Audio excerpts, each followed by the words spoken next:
اور جب بندہ الرحمن الرحیم پڑھتا ہے تو اللہ فرماتا ہے اسنا علی عبدی کہ میرے بندے نے میری بڑائی بیان کی۔ کہتے ہیں کہ قرآن مجید تمام آسمانی کتابوں کا خلاصہ ہے، اور قرآن مجید کا خلاصہ سورہ فاتحہ ہے، اور سورہ فاتحہ کا خلاصہ ایاک نعبد و ایاک نستعین ہے۔ الحمدللہ رب العالمین والصلاة والسلام علی سید الانبیاء والمرسلین وعلى آلہ الطیبین الطاہرین الی یوم الدین، اما بعد فقد قال اللہ تبارک وتعالی فی القرآن المجید والفرقان الحمید اعوذ باللہ من الشیطان الرجیم بسم اللہ الرحمن الرحیم ایاک نعبد و ایاک نستعین وقال تعالی ومن يتوکل علی اللہ فهو حسبه وقال النبی صلی اللہ علیہ وسلم الدعاء هو العبادہ او کما قال علیہ الصلاة والسلام۔ معزز سامعین و ناظرین کرام، جیسا کہ آپ اس بات سے بالکل واقف ہیں کہ سورہ فاتحہ قرآن مجید کی پہلی سورت ہے۔ یہ سورت ایک جامع دعا ہے جس میں انسان کو اللہ کی حمد و ثنا، اس کی توحید اور اللہ سے مدد مانگنے اور ہدایت مانگنے کا درس دیتی ہے۔ سورہ فاتحہ میں وعد و وعید سے منسلک تمام آیات موجود ہیں۔ انعمت علیہم کہ اچھے عمل کرو گے تو اللہ کی طرف سے انعام ملے گا، غیر المغضوب علیہم کہ برے عمل کرو گے تو اللہ کا غضب نازل ہوگا۔ کہتے ہیں کہ قرآن مجید تمام آسمانی کتابوں کا خلاصہ ہے، اور قرآن مجید کا خلاصہ سورہ فاتحہ ہے، اور سورہ فاتحہ کا خلاصہ ایاک نعبد و ایاک نستعین ہے۔ شاید اسی بنیاد پر حدیث پاک میں سورہ فاتحہ کو اعظم السورہ فی القرآن کہا گیا ہے، جس طرح آیت الکرسی کو اعظم الآیات کہا گیا ہے۔ گویا اس اعتبار سے قرآن مجید اعظم الکتب اور سورہ فاتحہ اعظم السورہ اور آیت الکرسی اعظم الآیات ہوئی۔ اس صورت میں اللہ رب العزت بندوں سے کیا کہنا چاہتے ہیں؟ کیا ہم نے کبھی غور کیا کہ اللہ رب العزت نے اس صورت میں کیا بیان کیا ہے؟ سورہ فاتحہ میں 7 آیات ہیں۔ شروع کی 3 آیتیں اللہ کی ذات سے متعلق ہیں، جیسا کہ حدیث قدسی میں وارد ہوا ہے، صحیح مسلم اور مصنف ابن ابی شیبہ کی روایت سے معلوم ہوتا ہے، اور آخر کی 3 آیتیں بندوں سے متعلق ہے، اور درمیانی آیت ایاک نعبد و ایاک نستعین یہ اللہ اور بندے کے مابین مشترک ہے۔ حدیث سے اس کی تفصیل کچھ اس طرح معلوم ہوتی ہے کہ جب بندہ بسم اللہ الرحمن الرحیم پڑھتا ہے تو اللہ فرماتا ہے میرے بندے نے مجھے یاد کیا، اور جب وہ الحمدللہ رب العالمین پڑھتا ہے تو اللہ فرماتا ہے حمدنی عبدی میرے بندے نے میری تعریف کی، اور جب بندہ الرحمن الرحیم پڑھتا ہے تو اللہ فرماتا ہے اسنا علی عبدی کہ میرے بندے نے میری بڑائی بیان کی، اور جب وہ مالک یوم الدین پڑھتا ہے تو اللہ فرماتا ہے مجدنی عبدی کہ میرے بندے نے میری بزرگی بیان کی، اور جب وہ ایاک نعبد و ایاک نستعین پڑھتا ہے تو اللہ فرماتا ہے ھذا بینی و بین عبدی ولعبدی ما سأل، یہ میرے اور میرے بندے کے درمیان ہے، اور میرے بندے کے لیے وہ کچھ ہے جو اس نے مانگا۔ اور جب وہ اہدنا الصراط المستقیم صراط الذین انعمت علیہم غیر المغضوب علیہم ولا الضالین پڑھتا ہے تو اللہ فرماتا ہے ھذا لعبدی ولعبدی ما سأل، یہ میرے بندے کے لیے ہے اور اس کو وہ کچھ ملا جو اس نے مانگا۔ کہ اس صورت میں اللہ رب العزت بندوں کی ہر بات کا جواب دیتے ہیں۔ یہ صورت اتنی عظیم صورت ہے کہ اس صورت کو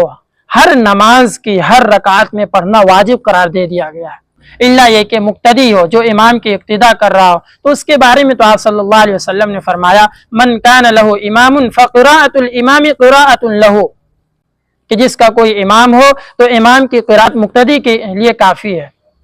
اور اللہ رب العزت نے بھی فرمایا وَإِذَا قُرِئَ الْقُرْآنُ فَاسْتَمِعُوا لَهُ وَأَنصِتُوا لَعَلَّكُمْ تُرْحَمُونَ، جب قرآن مجید کو پڑھا جائے تو اس کو بغور سنو اور توجہ کے ساتھ خاموشی اختیار کرو تاکہ تم پر رحمت نازل ہو۔ اور یہ سورت بھی قرآن مجید ہے کی ایک سورت ہے۔ کیا ہم نے کبھی غور کیا کہ اس سورت میں اللہ رب العزت ہم سے کیا فرمانا چاہتا ہے؟ یہ سورت اتنی عظیم سورت ہے کہ جب ہم اس کے ترجمے کو دیکھتے ہیں تو اس سے اندازہ ہوتا ہے کہ اللہ رب العزت نے اس سورت میں کیا بیان کیا ہے۔ الحمدللہ رب العالمین کہ تمام تعریفیں اس اللہ کے لیے ہیں جو تمام جہان کا، تمام عالم کا پروردگار ہے، پیدا کرنے والا ہے، رب ہے، پالنے والا ہے۔ عالمین یہ عالم کی جمع ہے، وَهُوَ كُلُّ مَا سِوَى اللَّهِ تَعَالَى كَعَالَمِ الْمَلَائِكَةِ وَعَالَمِ الْإِنسِ وَعَالَمِ الْجِنِّ وَعَالَمِ الْحَيْوَانِ کہ اللہ تعالیٰ کے سوا تمام عالم، ملائکہ یعنی فرشتوں کی دنیا، فرشتوں کا عالم، جناتوں کا عالم، انسانوں کا عالم، حیوانوں کا عالم، کہ تمام عالم کا اللہ رب العزت پروردگار ہے۔ الرحمن الرحیم جو بڑا مہربان نہایت رحم کرنے والا ہے۔ الرحمن اشد مبالغۃ من الرحیم کہ رحمان رحیم کی بنسبت رحمان میں زیادہ مبالغہ ہے۔ قال ابن جریر الرحمن لجمیع الخلق والرحیم بالمؤمنین کہ رحمان تمام مخلوق کے لیے ہے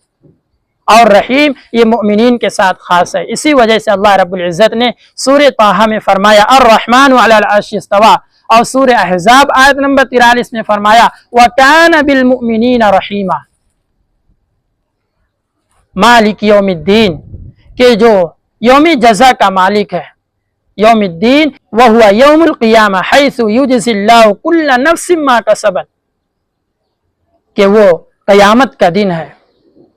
قیامت کے دن کا مالک تو صرف اور صرف اللہ رب العزت ہے، کہ جس دن اللہ رب العزت ہر نفس کو، ہر جاندار کو اس کے کیے کا بدلہ دیں گے۔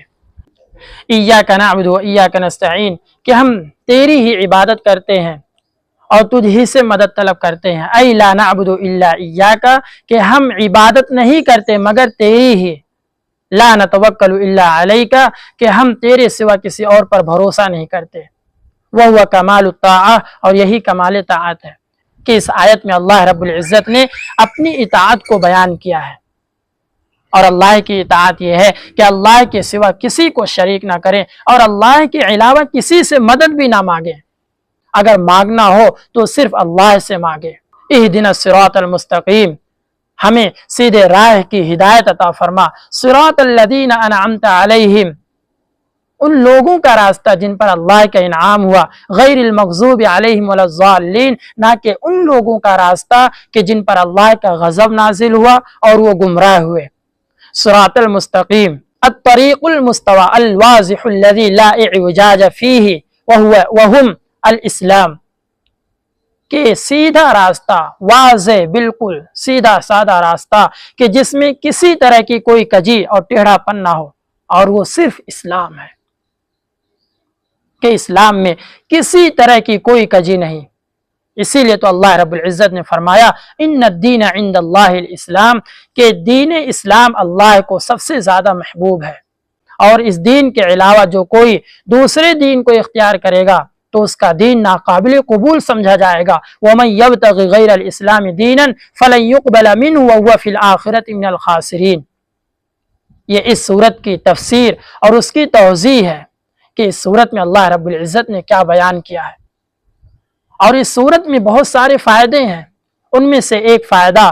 ان اللہ یحب الحمد کہ اللہ رب العزت حمد یعنی تعریف کو پسند فرماتا ہے، اور اس صورت میں آداب دعا کو بیان کیا گیا ہے۔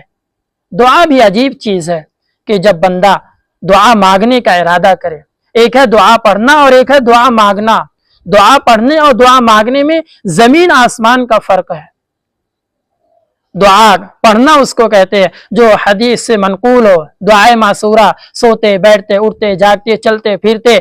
سیڑھی سے اترتے ہوئے سیڑھی پر چڑھتے ہوئے، بیت الخلاء میں جانے کے وقت، بیت الخلاء سے نکلنے کے وقت، وضو کے شروع میں، وضو کے بعد، وضو کے درمیان میں، یہ جتنی دعائیں پڑھی جاتی ہیں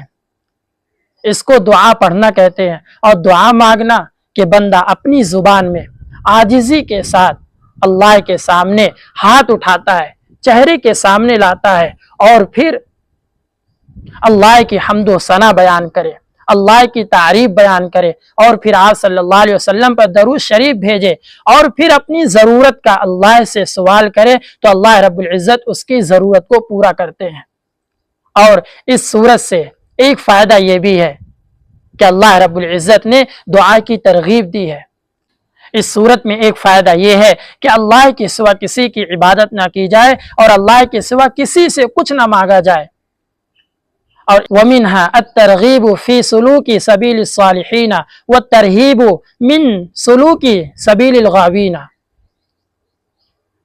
کہ نیک لوگوں کے راستے پر چلنے کی ترغیب دی گئی ہے اور غاوین گمراہ لوگوں کے راستے پر چلنے سے ڈرایا گیا، دھمکایا گیا ہے۔ یہ تمام فائدے اس صورت میں ہیں، لہذا ہم غور کے ساتھ، توجہ کے ساتھ جب نماز پڑھیں تو اس صورت کو پڑھتے ہوئے سوچیں اور اس صورت کے معانی، مطالب اور اس کے ترجمے کے اندر غور و فکر کر کے اللہ کے سامنے عاجزی انکساری کے ساتھ اس صورت کو پڑھیں، گویا آپ اس صورت کو پڑھ رہے ہیں اور اللہ رب العزت آپ سے باتیں کر رہا ہے اور آپ کی باتوں کا جواب بھی دے رہا ہے۔